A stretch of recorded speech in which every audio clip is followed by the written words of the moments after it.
Captain, we have them. We've established Transporter Lock, the Star Trek Discovery podcast. Join Ken and Sabriel each week as they explore strange new episodes, seek out new plots and new characters, and boldly go where no podcast has gone before.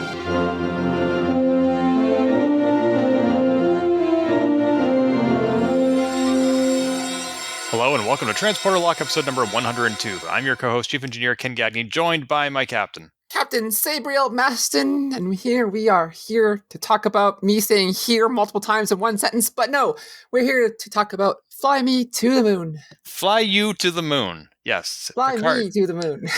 Nobody else. They may have just called it Fly Sabriel to the moon and eliminate all ambiguity. I would appreciate it. Directed by Jonathan Frakes. Yes, when I first saw that, I was very excited for Picard Season 2, Episode 5, because Jonathan Frakes does good work. This is now halfway through the season of Picard, because there are only 10 episodes, and this is Episode 5. So we should have a lot more idea about where things are going, where we should. Yeah, that's the theory. Well, maybe we're wrong. Is there really a should?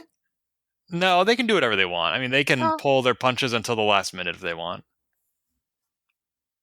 But yeah, this episode introduced some new characters. We got to see possibly more of Q than we have in the entire rest of the season combined.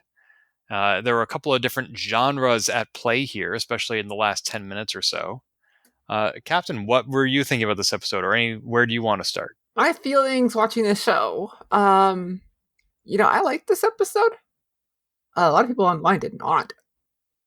But not as much as, more like pacing is a big part of it, or mostly kind of reflecting what you said at first of what's going on. Mm-hmm.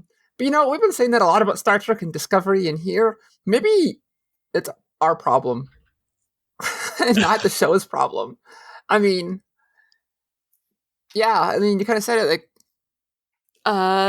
this is our expectation. The show didn't say like, we are going to have answers for you by 50% through the series. That's how TV shows work. I'm like, no, you did not say that one bit. But anyway, how about you? Well, what was the general feeling, and then we'll talk into the nitty gritty. Well, the show continues to make lots of references to previous treks and draw upon that lore. Interesting word choice, actually, because the person who played Lore was in this episode. Brent Spiner's genes continue to prove excessively dominant. It makes sense. Did I mention it last week? I can't remember. He's a geneticist. So he empowered himself to have dominant genes? Apparently.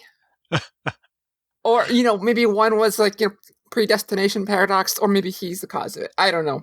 But now we have an answer.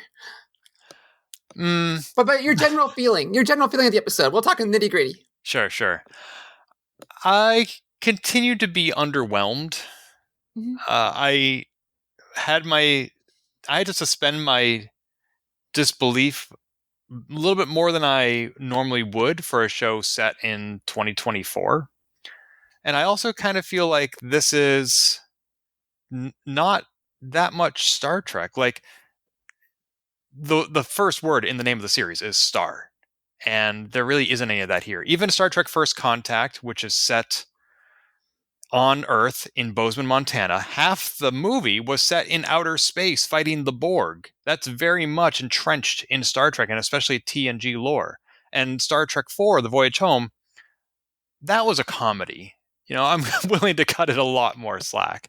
Whereas this show, this season, this series, we are just seeing them bop around Earth. They're in an old French chateau. They are in Los Angeles, and they're trying to avoid using modern to them technology so as not to step on any butterflies.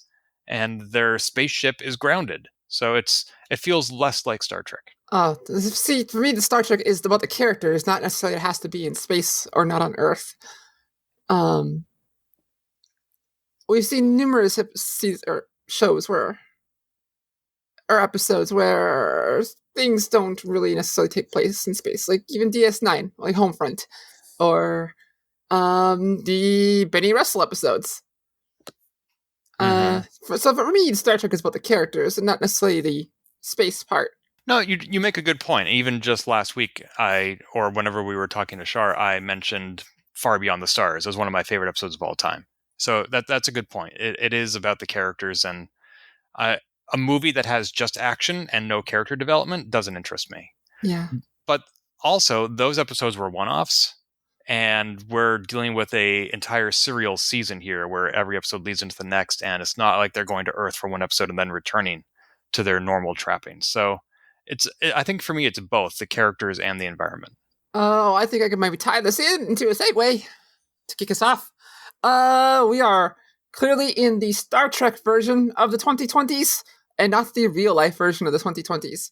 How can you tell? As Trekkies, Goss is up.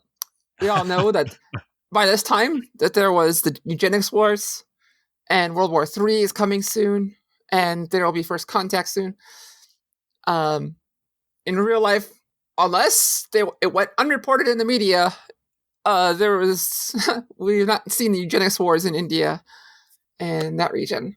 And so Trekkies, for the longest time, wanted to make sure our timelines were merged. And because it's fun to think that this is our future, but this is clearly the Star Trek 2020s and not our 2020s. They will draw a lot of parallels, but they are not the same. But I still don't know how you can tell. We didn't have the eugenics wars. Yeah, but how do we know in Picard that they did? Because it's Star Trek. And in their past, they did. And there's kind of a hint towards it here in this episode. When we have Leah Thompson, Dr. Leah Thompson, as whatever her character's name, talk about the Shenzhen Convention. We don't know for sure, but that feels like a very strong... It's not a real thing if you Google it. It only links you to Star Trek talk. And it didn't exist before this episode. But it's kind of a hint of something happened with genetics, an agreement among countries in, at least the convention was in Asia. Yeah, that's true. I did rewind that scene because I didn't recognize the word that she said. And Leah Thompson, she was the director of last week's episode, right? The last 2 episodes. That's right. So it was cool to see her back in a time travel show, of course, because she comes from Back to the Future. And I didn't think to actually Google that phrase. It almost sounds like the name of the ship in the pilot episode of Discovery, but it's not. That's spelled differently. Mm-hmm. So yeah, that's a good point. I hadn't thought about how that one scene would tie into the eugenics wars, which is in this series past. So that's a good point. Plus the whole Noonien Soong name. We've now seen it in like Enterprise that it's connected in some loose way. So, but and also in that scene we had a Roshenko. Yes, sitting right next to her. So that would be the great grandparents of Worf's adoptive parents. Mm-hmm. Yeah, lots of little tie-ins. But yeah, so the timelines are not the same. We can make little parallels, but it's a Star Trek past. It's not our future. Sadly, I always used to joke when I was younger that the actors from Star Trek just come back to our time period to act in TV shows. I mean, it was all in jest, but it was always just fun. That sounds very friends. John Scalzi. I like it. And also, as you and I were DMing a couple of episodes ago, there was a reference in Picard to Rick and Morty, which itself has referenced Star Trek. And then you pointed out the same thing in the Star Trek movies, the 2009 one, and then the last one, Star Trek Beyond. Remind me what music they were playing, what band? Sabotage? They were playing Sabotage by Beastie Boys. There we go. Beastie Boys. That's right. And they had 2 songs now. Yeah, and Beastie Boys references Star Trek as well. Yeah. So you have to wonder, are they referencing in Star Trek the version of Rick and Morty that references Star Trek? If you want to go a layer deeper, Rick and Morty is loosely inspired by Back to the Future. Starring Leah Thompson. Uh-huh. Oh my gosh. And as long as we're talking about time paradoxes, a brief tangent, something I should have brought up last week when Picard was meeting with Guinan. So we decided, or it was discussed, that the reason she doesn't remember him from Time's Arrow is because Picard is now coming from a future where Time's Arrow didn't happen. So if Picard is able to restore his original timeline and he returns to it, will the Guinan of that century remember him from Time's Arrow, or will she remember him from Watcher? Because those are 2 different timelines that have gone back to the past. So it's very strange. It feels like in order to restore his future, he must erase the past that he is now in. Marty, we have to go back to the future to erase your past. What is it? Is it my kids? Are they? They're idiots. Time travel is one of my favorite tropes in sci-fi. With Star Trek, plays fast. I mean, all TV movies, all that jazz plays fast and loose with time travel because there's so many possibilities of paradox and spin-offs and timelines. You just have to accept it for what it is and go with it, because the best time is when they're trying to be consistent with themselves, but usually shows fail with that too. Right. I'm just curious to know if they are going to tie this in the season finale, if he's going to go back to Guinan at some point. Oh, yeah. And she's going to be like, oh, yeah, I remember you. Or like, oh, I don't remember that. What are you talking about? It'll be interesting because they still haven't even mentioned Time Zero. Mm-hmm. So, I mean, maybe he'll go to the future and Mark Twain is hanging out there all of a sudden. He's like, what? But I still think like the Time Zero thing, if it matters, like they'll tie it together. They're really good. They've been pretty good about if they make little random references to like some minute episode that no one remembers. They probably have a big episode like that in mind. Well, did you catch the references to both Star Trek First Contact and to Discovery? Go on. When Agnes Jurati is getting her passport scanned, her birthday is the day that First Contact debuted in theaters. And the renewal date on the passport is the date Discovery premiered. Nice. No, I don't memorize those kinds of dates for movie premieres. I confess that I went back and I did pause and zoom in, enhance Sector B2 on the passport to take a closer look at the dates. They themselves didn't ring any bells for me, but then I Googled them and I was like, oh, that's clever. I like that. I tweeted out a non-spoiler. Did you call the number? Number. I saw somebody mention online that I should do that, and I did. I don't know that it would have occurred to me, but yes, I did. Okay, yes, listeners, if you can easily Google the number because I didn't write it down, but you can call this, and you will get a message from a certain individual. It's very fun. I don't want to spoil it because it is fun. You'll get a 15, 20-second message. But I called that, and it was a delight. It was a delight. I haven't seen a TV show doing something like that since the 90s. If you do want to call that number, it is 323-634-5667. There you go. That number again. No, just kidding. You can put that in the show notes. Yes. Okay. Yes. The people have also done recordings and put it on the internet already if you want to. Sure. Not if you're an international listener and don't want to have international charges. Okay. I was talking to Shar. Because I noticed something. Within the context of these three characters, not talking about anyone they've met, and that as a viewer, just in the context of these three people, Raffi, Rios, and Seven, from their point of view, their entire trip to LA was a complete waste of time. Nothing advanced storyline. I mean, nothing advanced for them. They went there to find the Watcher. They ended up doing a wild goose chase and saving Rios, and then they're back at the chateau. I'm not talking about story, whatever, just in their point of view. No, I absolutely agree. That's stuff that we discussed last week, how it gave us an opportunity to apply some social commentary to ICE and the like, but it wasn't moving forward the plot, per se. And it turned out to not at all. Except for, well, two things. One, we never got resolution on whether or not they got his comm badge back. And two, there was a big butterfly in the last episode where they let all those immigrants loose. So who knows, their lives have been changed dramatically as a result of their intervention. Yeah, so story-wise, it will probably have something to matter. But within their context, they just did the Indiana Jones thing of this would have played out exactly as it did. Right. I really liked Crystal Ball's interactions with Pedro. Mm-hmm. I thought that was cool. I wouldn't mind seeing that character pop up again. And, it seems like the kind of TV show where, Christoph is caught in an alley by these people who are going to beat him up, and there's no escape because it's a dead end. And all of a sudden, somebody shows up and whacks the bad guy over the head from behind with a 2x4. It's Pedro.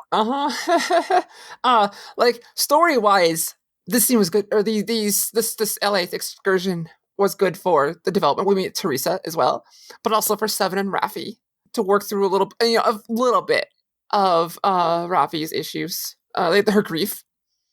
Not a deep dive, but kind of acknowledge them instead of hiding them.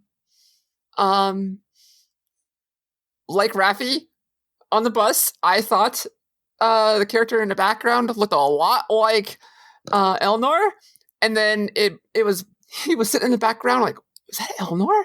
And because it was blurry, and then it focused on him a little bit, and like, oh, okay, man, that's a lot like Elnor.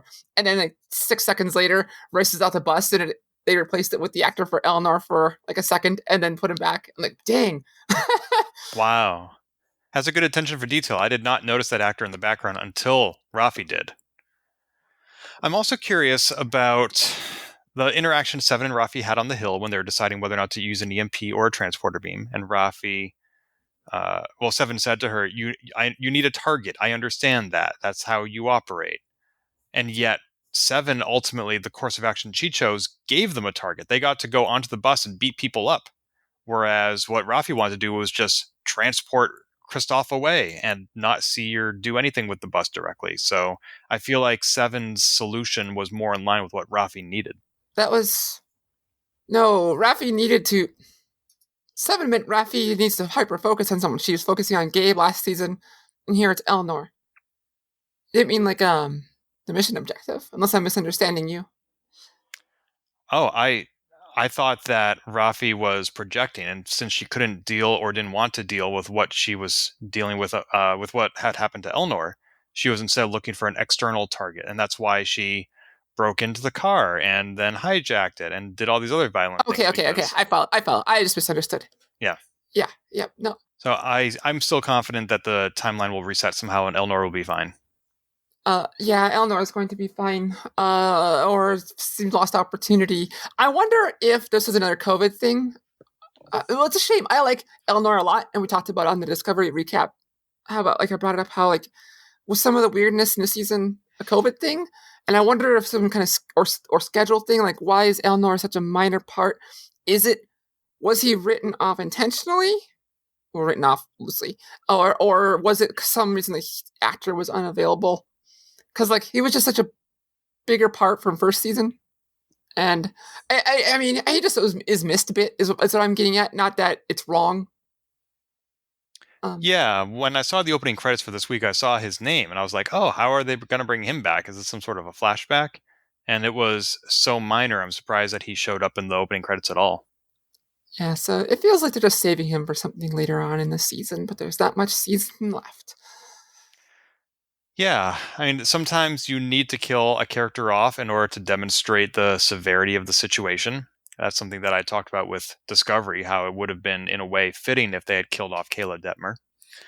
But maybe this season, the person they're killing off is Elnor. And just like they killed off Picard last season, nobody's ever really dead. Maybe Elnor will come back with a cybernetic body.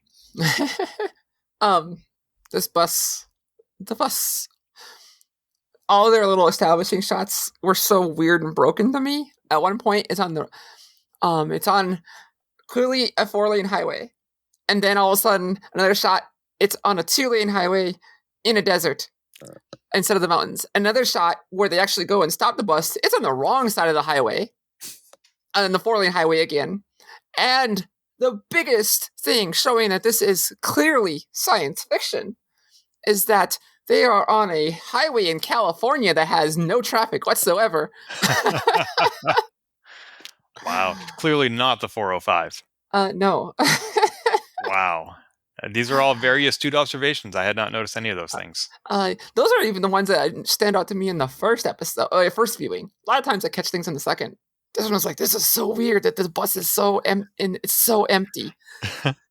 I remember seeing Terminator 3 in theaters, and there's one scene where they're in a little Cessna type plane, a small plane, and it takes off from the airport, and then there's a shot of it in the air, and it's a different plane. And then when it lands, it's the first plane again. I was like, what happened? I feel like maybe they fixed that when it came out on DVD. I don't remember. It seems like an expensive reshoot. But yeah, well, like why can they not get these obvious things right? It was weird. It's those things you're not supposed to notice, but viewers, especially when there's one of the shows like this, but viewers are just going to notice. Oh, I had a tie-in there, but it's gone. Oh, the cliffhanger again. Or it wasn't. Rios being on the bus wasn't a cliffhanger, but it was resolved so quickly. Again, just like the end of the Confederation future, where it's a cliffhanger, they're going to shoot the crew, and the next season, or next episode, is over in 10 seconds. Yeah. I was like, okay, you found another cliffhanger spot that didn't necessarily need to be one, but okay, we got things going. Yeah, I guess they are looking at the long view of where is this plot going over the course of a season instead of an episode. And they're like, oh, we're 60 minutes in already? All right, let's stop here. We'll pick it up next week. Like I'm sure you've played D&D campaigns where it's getting late and sometimes there isn't a good stopping point, but you just have to stop because it's late.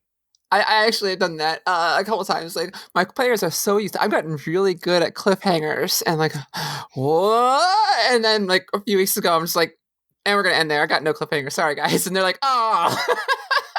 So it does happen. Uh-huh. It's not ideal, but sometimes it's necessary. Yeah, the whole bus scene, we have to lead to another thing. The bus scene with the escape and breaking them out was bouncing back and forth between that scene and our watcher, Talon, and Jean-Luc. I don't know if there was a good reason for the bounce back, other than we need to extend this out a bit, but we got to prove that Laris, or Talon, is exactly who was predicted to be. A colleague of Gary 7. That's right. Yes. With whatever mysterious space force that they work for, who watches the Watchers, Picard even asked, basically, we don't know. Mm-hmm. I like the idea. They didn't really dive into it too much here. Talon, yeah. I feel like when they bring back a Star Trek character or concept, it's the opportunity to flesh it out further, to understand who are these people, where do they come from, why do they do what they do, how long have they been doing it? And we didn't really get that. We do know that Gary 7 was not assigned to a specific individual, and Talon is, so there's a difference there. But we also don't know why they're assigned to this planet, if their supervisors have some sort of a prognostication that allows them to predict who's going to be important. And again, we still have another half of the season to go, but I feel like this character was introduced fairly quickly and incorporated into the crew.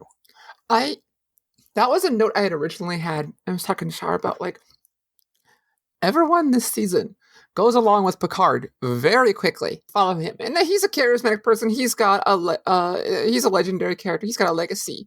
But then my second viewing, even Talon here did it, and my first viewing and second viewing, I'm like, okay, nope. It was not so obvious, but there was a clearly like hours long time gap of the two characters talking that was off camera, and whether that was useful for the viewer or not, that's to be determined. But he didn't convince her immediately, but all that convincing was done off camera. Well, also when they crash landed on Earth, Raffi was like, "Oh, you and Q, you played these little games. That's what you do, right?" So she was very clearly having it up to here with Picard and was not all that willing to go along. And ultimately, she did. Uh-huh. So we don't really often see people disobeying Captain Picard, Admiral Picard, Chancellor Picard.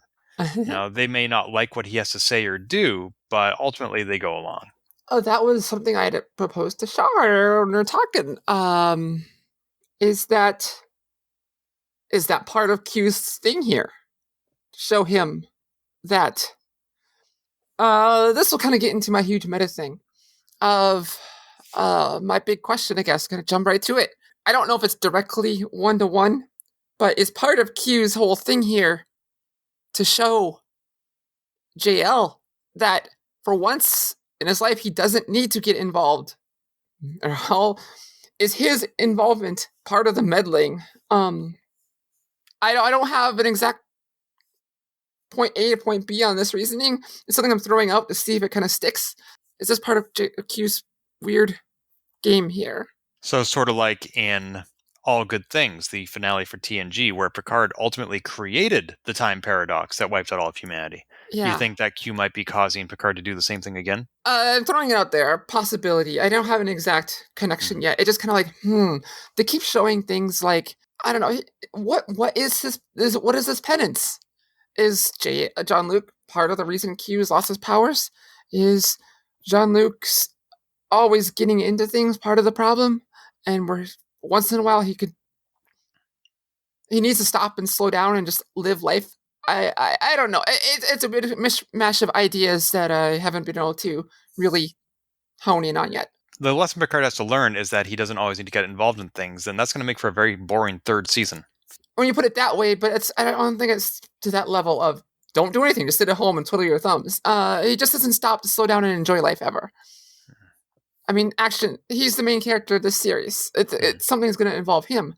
It's just something. Sometimes maybe this is Q. I mean, this is just Q's thing of you need to trust others.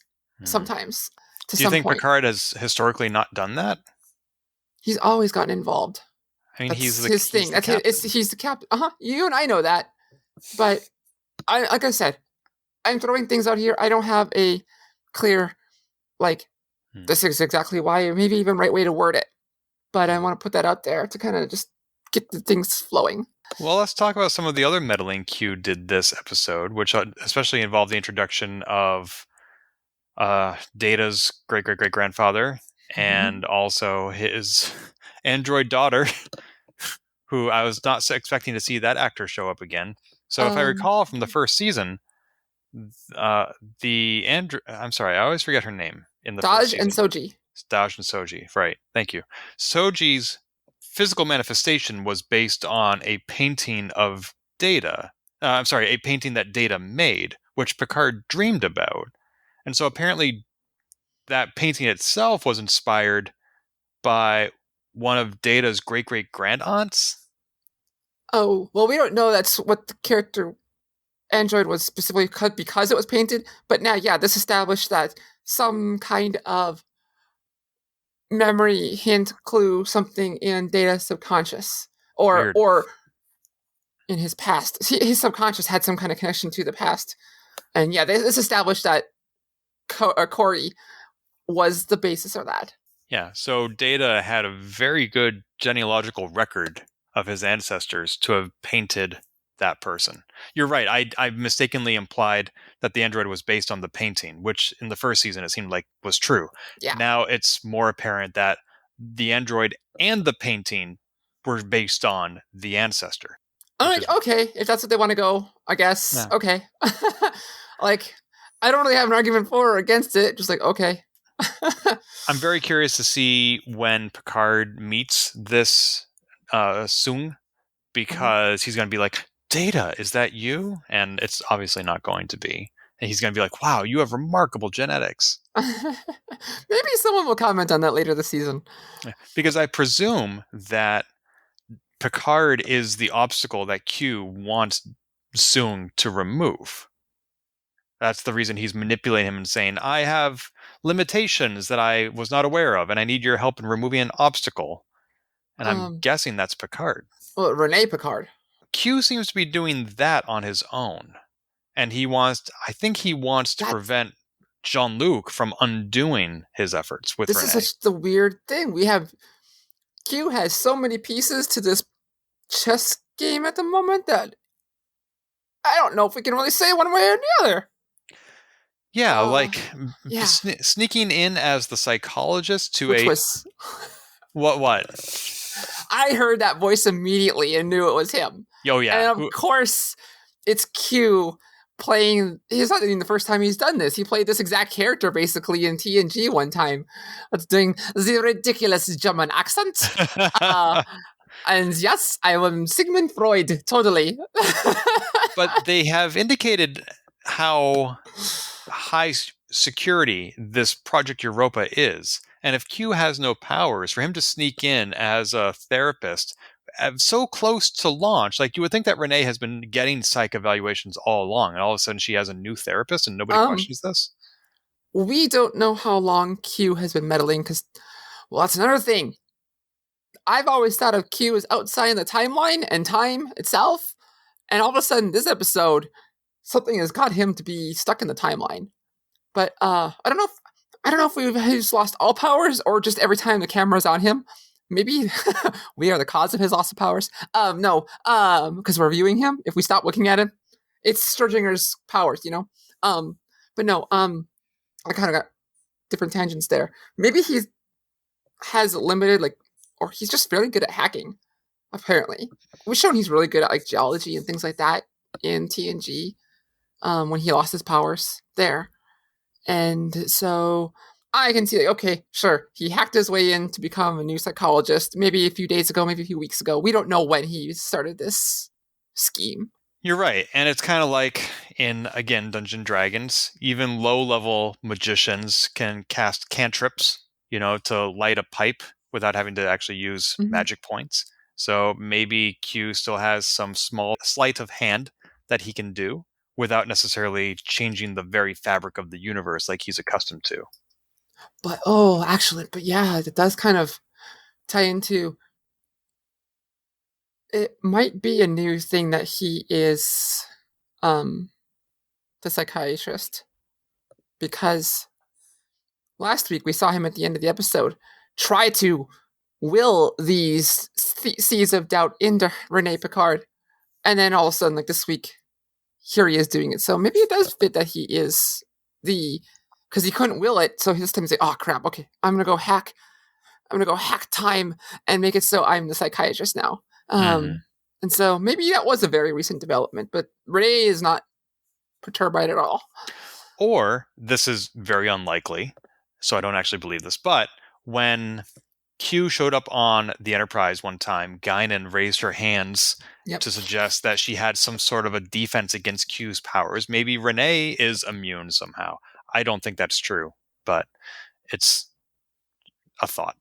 Q told Adam Soong, here's the exact quote, "I've taken time for granted lately, and now she's threatening to abandon me." And he looks to the side, not to Adam. Kind of not to Adam person, but looking like he's thinking about something. And so maybe that's a hint of that. I mean, it's not a hint of anything, but it's a hint of what is going on that we don't know about. And you have to wonder if this is affecting just Q or the entire Q continuum. Maybe, yeah, I could see them being like, all right, Q, you got to fix this. Right, because the last time he lost his powers, it was the Q continuum making that decision. Yeah. And this time it seems to be happening of nobody's volition, as far as we know. And we still don't know what Picard is paying penance for. Yeah, and I still don't fully understand Renee's role in all this. I mean, even Christoph was like, so somehow this great aunt of yours, her not going on this trip causes our entire future to be corrupt. And Picard says, yeah, she discovered this bacteria or whatever that she thought was sentient and insisted on bringing back for research. And I was like, what does that have to do with anything? This is clearly not First Contact because we saw that movie. So what is this thing she discovers and how important can it be? Maybe this is some kind of important thing that gets people interested in life outside Earth. Or it's an instigator. Not necessarily this is a turning point where it becomes the most important driving force in humanity. It gets some people to go, huh. And then also makes some people go, oh. I mean, people are... Maybe that's even how it connects to Rios's getting caught by ice. It's still got those people who are scared of people who don't look like them. However, despite whatever Renee discovers, World War III still happens. Yeah. You ever see the 2013 movie Europa Report? I did not. It was... Most of the film was mediocre, but there were some amazing parts that really make it worth watching. And it is about a human spaceship set in modern day or not too far into the future, going to Europa to examine some readings that they've gotten. And it's really interesting what they discover there. It's not a horror movie. It's science fiction. And I am thinking about it a lot this season because not only is Renee's mission called Europa, but also now they've talked about what she finds on this mission. So maybe not necessarily that there are parallels. It's just Uh-huh. something that it's making me think of. maybe they're tying in with the Expanse, and they're going to find the proto molecule. People who watch the Expanse will get that, but And for those of us who don't, spoiler. if you consider that a spoiler, then I'm sorry. That's like a spoiler level of you learned the TV show, or the show's name. What? Shh. No. It quiet. exists. Don't tell me. I mean, sometimes they don't review, like Legend of Zelda Breath of the Wild 2. They're not telling us the subtitle because it's going to be a spoiler. Who knows? Man. I did think that Adam Soong's technology was pretty advanced for only 2 years in the future. Right? Like So that's another thing. his drone shields. Like if it had just been a physical net, that's one thing. But these look like actual force fields. It's almost like the Iconians, the silicon-based people. What am I thinking of? The Tholians. Oh yeah. I don't think it's any connection there. But this also shows this is not our future. Right. Because if those drone shields were something he invented, which seems unlikely since he's a geneticist, then he could be selling that for military applications and funding his own research. And I think we've already seen them before in the Confederate future. They look a lot like that, just to a much bigger scale. The UV protector. Okay. Orange light. Like, okay, yep, this is Adam Soong's future, for sure. And also, when his daughter started suffering the effects of being outside and he puts the shield back in place, well, yeah, sunshine burns her skin, but also air is like acid to her. And those shields aren't going to prevent the air. So he should have picked her up and brought her inside. The big thing was they pointed out just UV light turns her blood to poison. So that was apparently the big thing. Sure. Yeah. Okay. We need to. Yeah. It's magic tech. Yeah. Also, I really liked Q's use of the winky icon on the the computer. Like he didn't use an emoji; he used the old sideways wink. I can help. Wink. Check your 3D printer, which is a really fast 3D printer, by the way. Yeah, it was. Adam Soong worked for genetic research with a military organization. Mm-hmm. I think it was. I think that was also tied to the eugenics wars. Oh, okay. He said teasing me with data to Q. Ha ha ha. I did pick up on that, and I kind of expected Q to say, interesting choice of words. It's data. No, by the way, Q looks great in a suit. Yeah, and man, those two play off each other very well. Like, John Delancey and Brent Spiner, like, they've only gotten better with age, I think. Yeah, I mean, they had, when Q became human in that TNG episode, Data was his mentor on how to be more human, and that's why at the end of the episode, he gave Data the opportunity to laugh.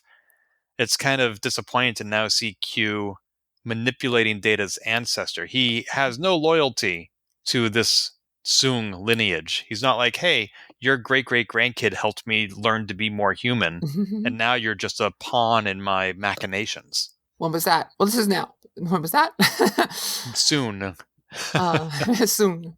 Exactly. Do we have much more to go there? Yeah, Q and Adam are in cahoots. Not really. I'm happy to talk about Agnes now. Yeah, the Borg Queen / Agnes in my mind, not the and sign. Fanfic people will know. That means, yeah, these two, quite an item, getting really close. I'm a little disappointed in Agnes that she seems fairly easy manipulated. Like, she should know not to go anywhere near that Borg Queen. Granted, she pulled the trigger, which was awesome, but she knows better. But she's partially assimilated. The Queen knows exactly that charm, the seduction. She knows how to use that on someone who feels alone. Just look, who is apparently going to be alone across every universe. She knows that charm and seduction of no longer feeling alone. You just felt it. You tasted that just a few hours ago, and just come be closer. She knows part of her is fighting it. She clearly fought because she shot it,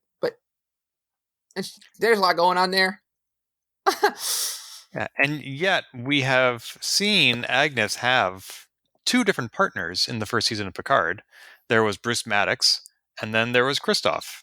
Mm-hmm. And so she's not always alone. She doesn't have them anymore in her mind. The depressed mind does not always think clearly. It's true. Yeah, I feel more confident in the theory you and I have both discussed on previous episodes of this podcast that Jurati is the Borg Queen that we see at the end of the pilot episode. And I have seen lots of other science fiction where the good guy allows themselves to be captured, as in like infected, corrupted, converted, only so that they can then turn on their corruptor from the inside. Star Trek or Voyager did that twice. Voyager did it. Even Lower Decks did it with Boimler allowing himself to be corrupted by Wei-Yun, the robot Wei-Yun. Yep. Jeffrey Combs. And so I wouldn't be surprised if Agnes knows exactly what's going on here and she's playing the Queen. Because as soon as she shot the Queen, she's like, I just killed our only way home. And she's like, there has to be a way for me to fix this. And the way for me to fix it is, like in the old movie Face Off, to defeat my enemy, I must become my enemy. Face off. I mean, Janeway did it with Borg twice. With first time, B'Elanna, Janeway, and Tuvok got partially assimilated.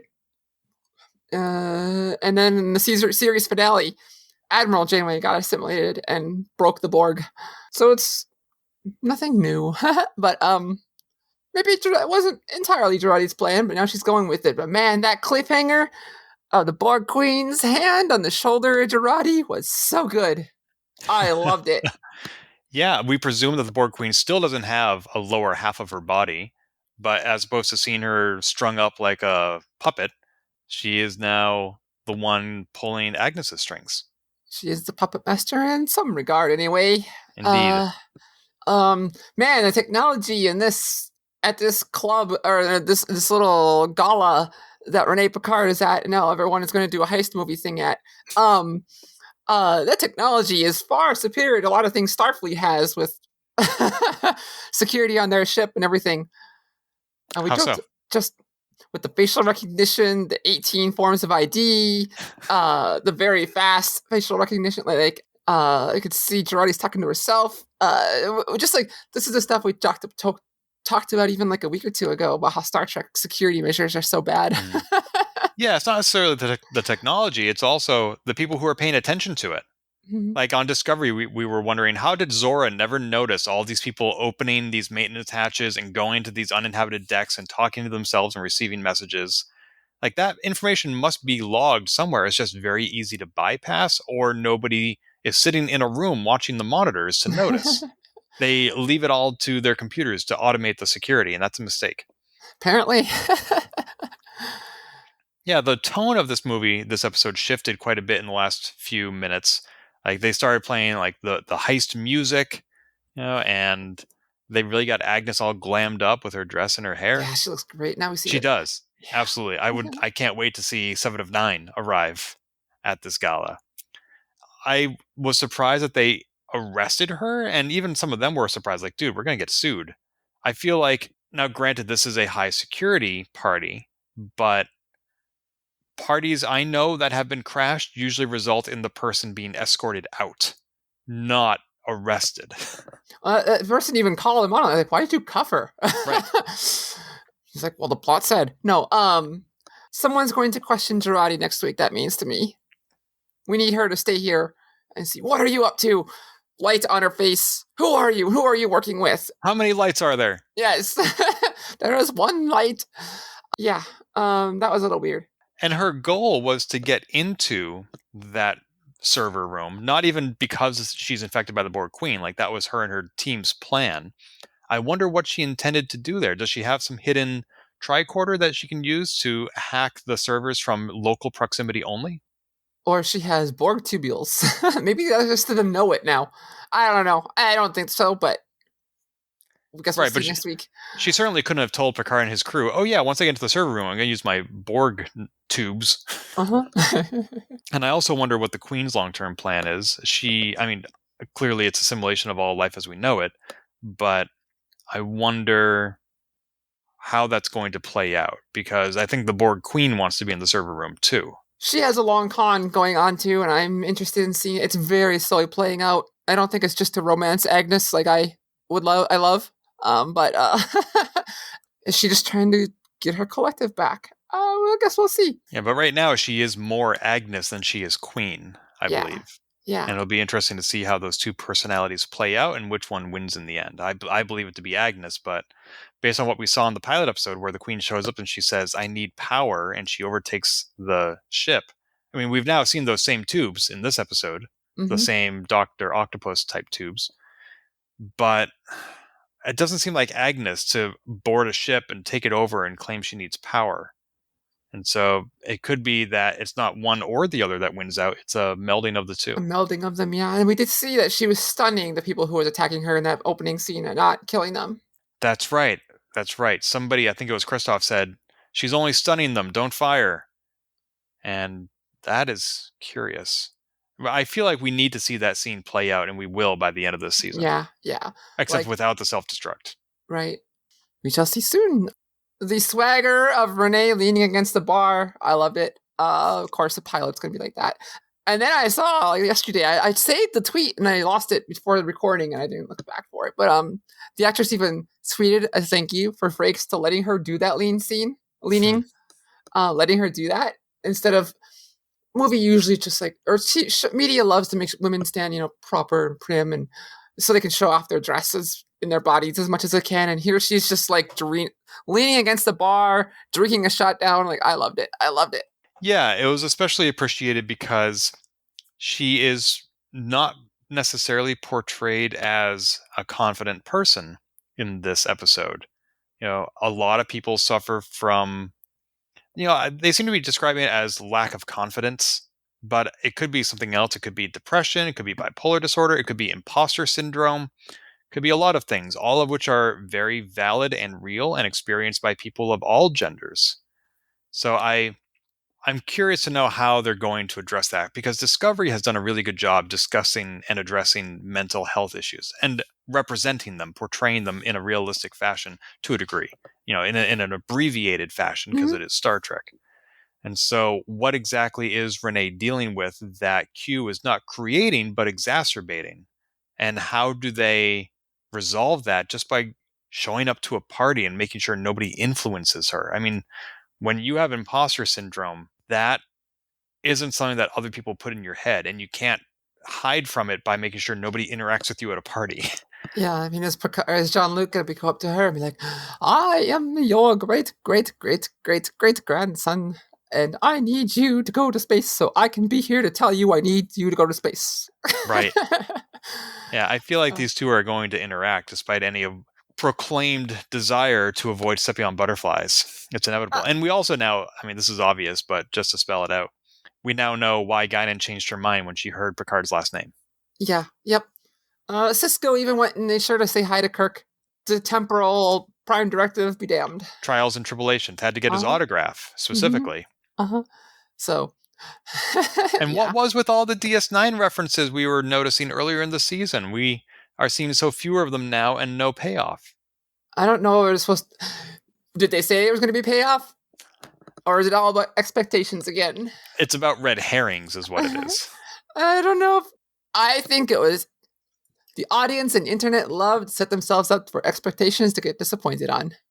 That happens in Overwatch that I cover. I'm not saying that they are right or wrong for doing this, but internet is really good at setting up their own expectations and hopes. And I would love to see Cisco or Kirkloff playing a Cisco show up or something, but they never told us that.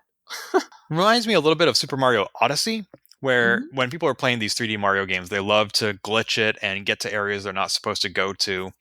And they would do that in Super Mario Odyssey, as always. And when they finally reached like this area they're not supposed to be in, there was a pile of coins waiting for them. Like Nintendo put those there because they're like, yeah, we know you're not supposed to be here, but we also know you're going to try to find a way. So here's your reward.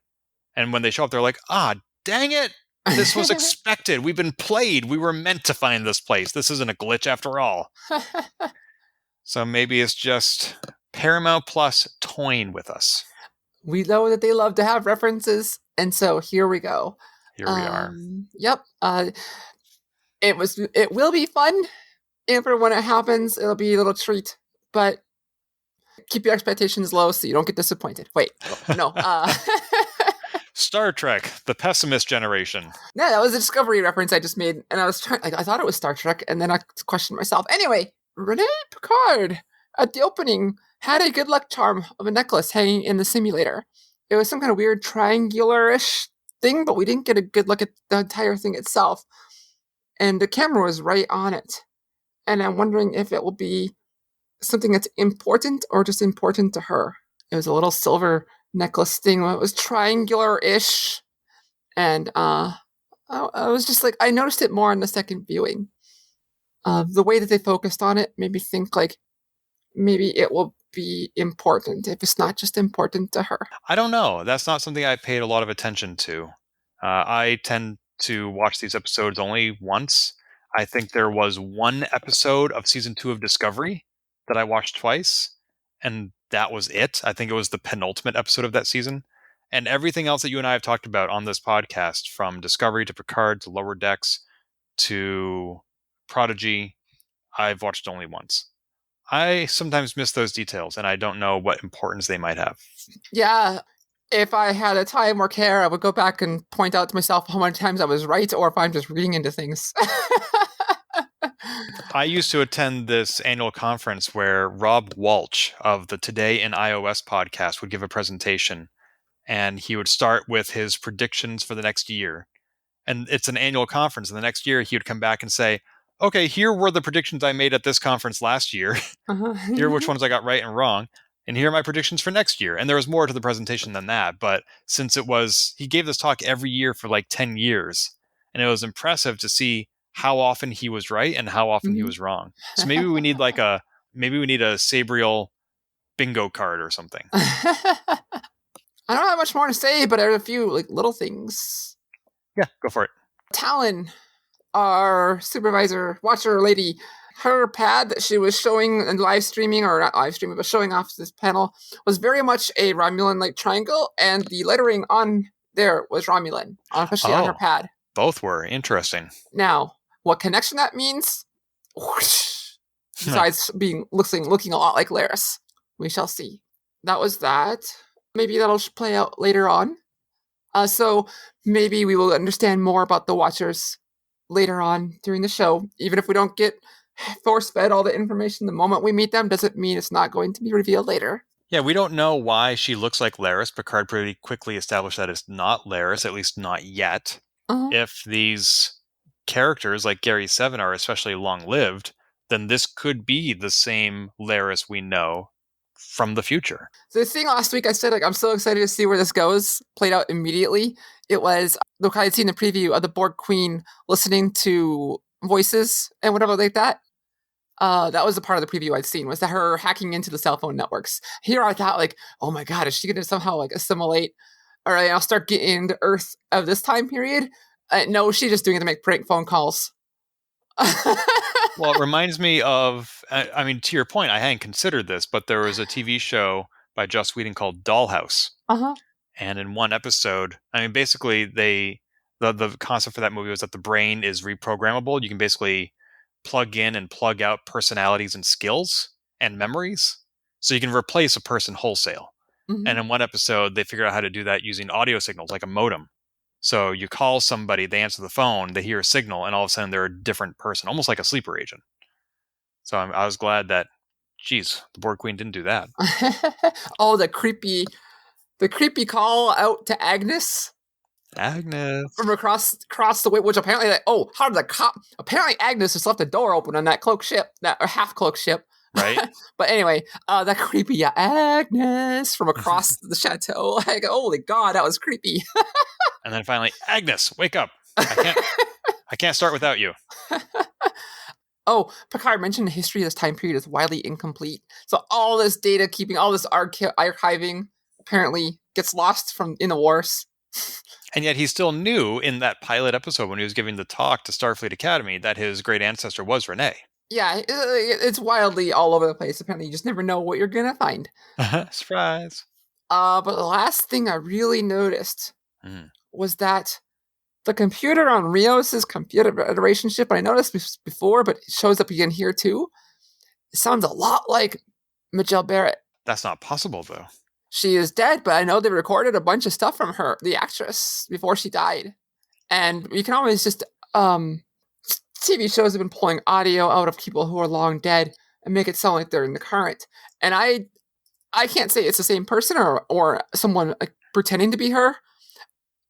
Her voice sounded a lot like her, even if it was not actually her or her voice. It just sounded like her. I am sure that if we were to pause and the credits for this episode, one of the credits would be the ship's computer. In fact, I did remember seeing that. I can't tell you the name, but when I was watching the episode, I watched the credits and there was a credit for the ship's computer. Yeah. And it was not Majel Barrett. All right. And then there's is that intentional? Or is it just a coincidence? I guess. Well, I remember back in the late 90s, early 2000s, I was playing these games based on Star Wars and on Indiana Jones. And there was a Harrison Ford sound-alike that they hired to do the voice acting for both of those games. And you wouldn't know it wasn't Harrison Ford. He was spot on. So maybe they know what people expect a ship's computer to sound like, and they hire people who sound like that. Yeah. In the new Star Trek Resurgence, they have a voice actor playing Spock. There's a clip going around of 10 minutes of footage from this new game, and they have the character of Ambassador Spock. And the person sounds a lot like Leonard Nimoy. You can tell it's not him if you're in the know, but if you don't know, it's a lot like him. Well, do they also have a on-screen manifestation that looks like Leonard Nimoy? Yeah. Okay.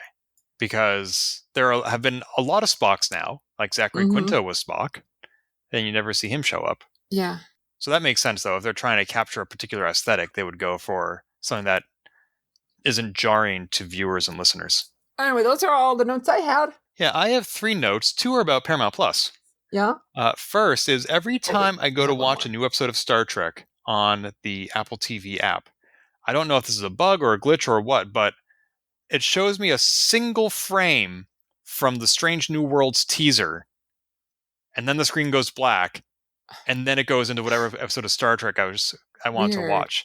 So I keep seeing this one shot of Captain Pike on a horse in the snow, and it's not moving. It's just a single frame.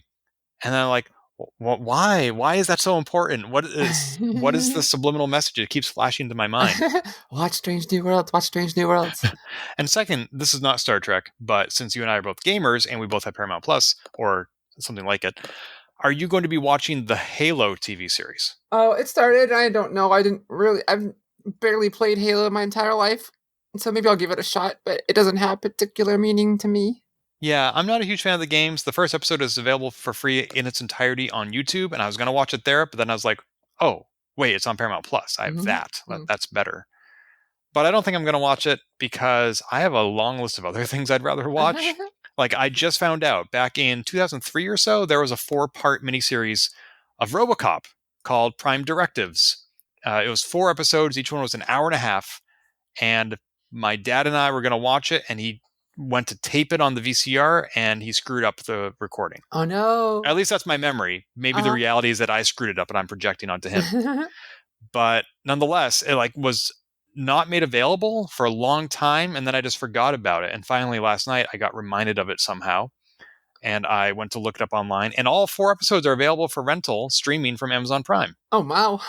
So I'm going to watch that at some point. Nice. I would much rather watch that than Halo. I mean, if we're talking about like superheroes in metal suits, Master Chief doesn't have anything on RoboCop. You'd rather watch Officer Murphy. Yes. Not played, however, by the Admiral from Star Trek Into Darkness or by John Paxton from the Star Trek Enterprise Season 4 anti-penultimate episode. Mm-hmm. Not that actor. They recast him after RoboCop 2. Oh.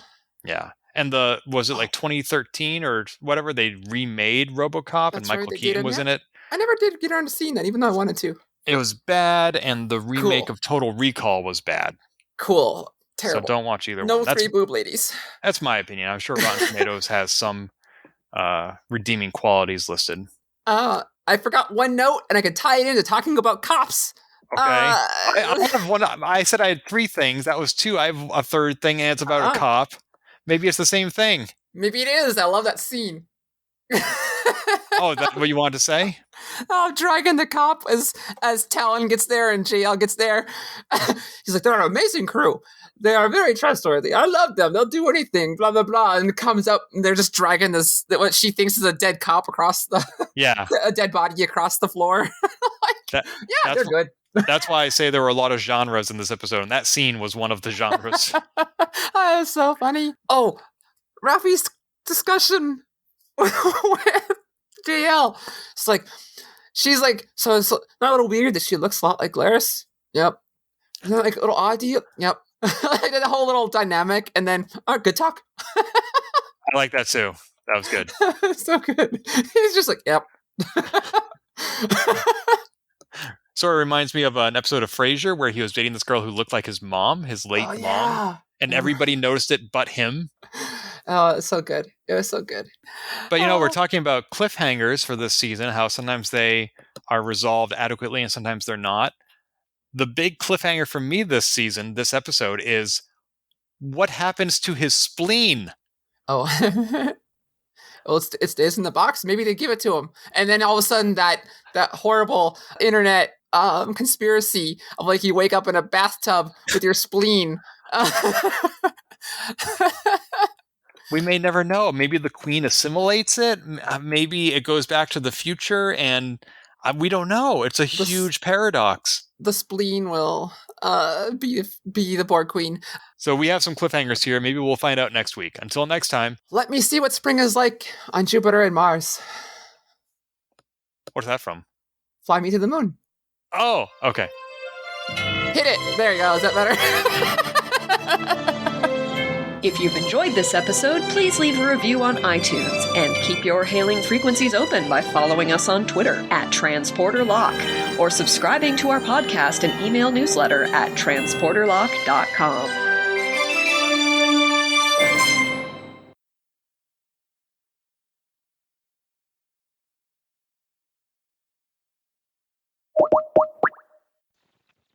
Hello. You have reached the Q Continuum. We are unable to get to the phone right now because we are busy living in a plane of existence your feeble mortal minds cannot possibly comprehend. Furthermore, it's pointless to leave a message because we, of course, already knew that you would call, and we simply do not care. Have a nice day.